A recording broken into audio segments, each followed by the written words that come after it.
Well, we'll talk about the one that we haven't talked about yet. We'll talk about pebbles. And those are, the pebbles are the green things that we put in here that are not quite balls, but they're rather serious endeavors. They might be regarded as means to an end. And sometimes they can grow into balls, and sometimes they can be reduced into sand. So, Sylvia, please address some of the pebbles in your life and tell us which ones you're going to make into sand and which ones you're going to elevate to ball status. Thank you, Mr. Toastmaster. In terms of looking at life as balls and pebbles and sand and rocks and all of that, that little in-between space, I feel, is how we let all of the other stuff in. And so if we think of the balls as the real base, which I think of in my own life, the real base being probably spirituality, and the things at the top, I would say more like money. I'd put the in-between part, something about relationships, creativity, how we express ourselves through our relationships, how we connect with the world. And for me, as a creative person, I do it often alone, through writing, sometimes through music. I do a lot of it through my work with listening. I discovered when I started spending so much time speaking that actually listening can be a paragon of expression for me. To really be an effective listener for me has been a way that I understand a lot about what is happening not only with other people but also with myself. And so for me, that in-between space has a lot to do with being a creative person and also being a very good listener.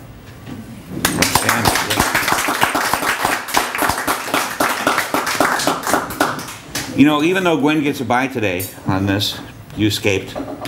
I suggest that you would have had an analogy here with all the space in between is breathing, deep breathing.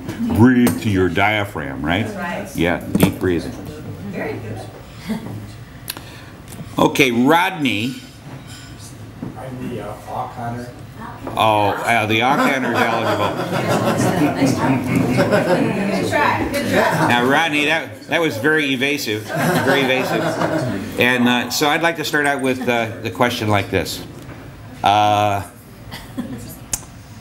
Rodney, are you keeping count? Yes, I You should have me down for 2 then. I do. Okay, good, good. You may give me a punitive one for calling on you, right? Several. So, tell us about the difference between balls, the significance between balls and sand in your life. Okay, the balls in my life would be the important things that are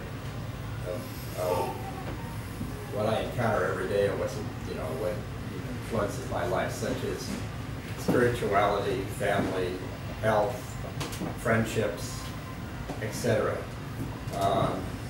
In between, you didn't ask about this, but the pebbles are a lot of things that I have to do that are not of that much significance, actually.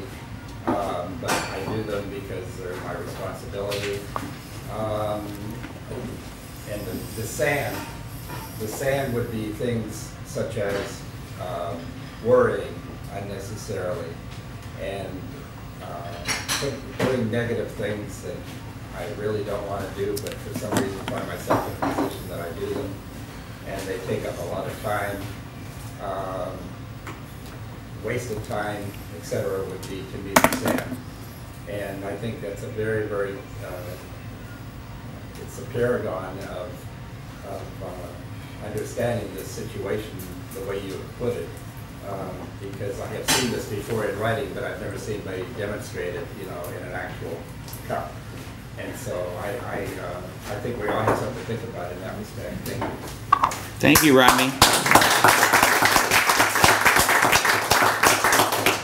Some of us who have a profession of one type or other, we have, gosh, we got a lot of busy work. A lot of busy work. You know, all of you who are consultants and advisors and coaches and things like that, and I know a lot of you are. A lot of you behave in that role either as parents or siblings or associates of other people. It's very difficult to separate the wheat from the chaff on a consistent basis. It's really easy to get caught up in trivial things. And so my question for Dr. Brad is, tell us about 2 balls, 2 pebbles, and 20 grains of sand in your professional life. Balls, pebbles, and grains of sand. Yes, sir. Well, first of all, I'd like to clarify the analogy. I don't look at any of that as any of that negative. You have these large items, these goals, these large programs that you may be working on. And I kind of look at it as though it's the little things that make the big things big.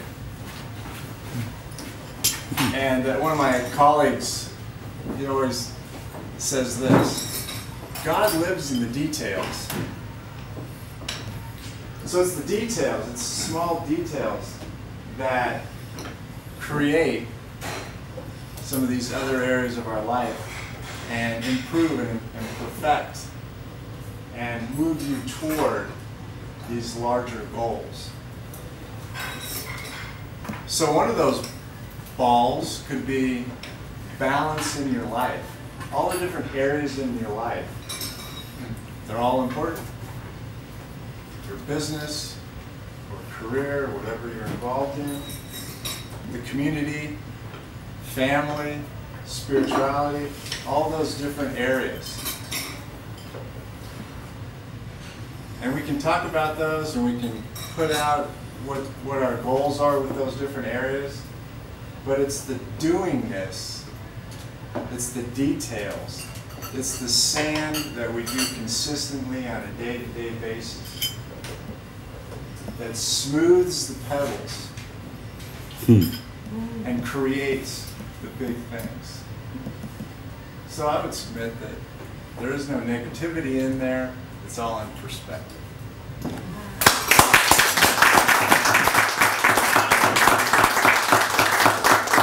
Outstanding. You know, Rodney, you started down a path that you didn't go completely on. I wanted to remind you that when I was doing a master's thesis and then I had to defend it with an oral, that what you can do is you can entrap the people that are questioning you and take them down another path. You start out answering the question and then you say, oh, by the way, when I was on my way down here today, this happened or whatever, and just occupy your time. So, Coastmasters, I advise you to use diversionary tactics in the future, if they're available to you. Now, you might be wondering, what is this all about? We are in a bar. I'm in a bar. I want to tell you that no matter how full your life, there's never a time Chug it, that you don't chug it. Yeah. that you cannot make time to have a couple of beers with a friend. Okay? And to wit, Some oddball plans, I'll tell you.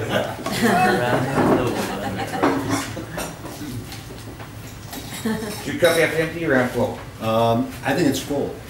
Chug, chug, chug.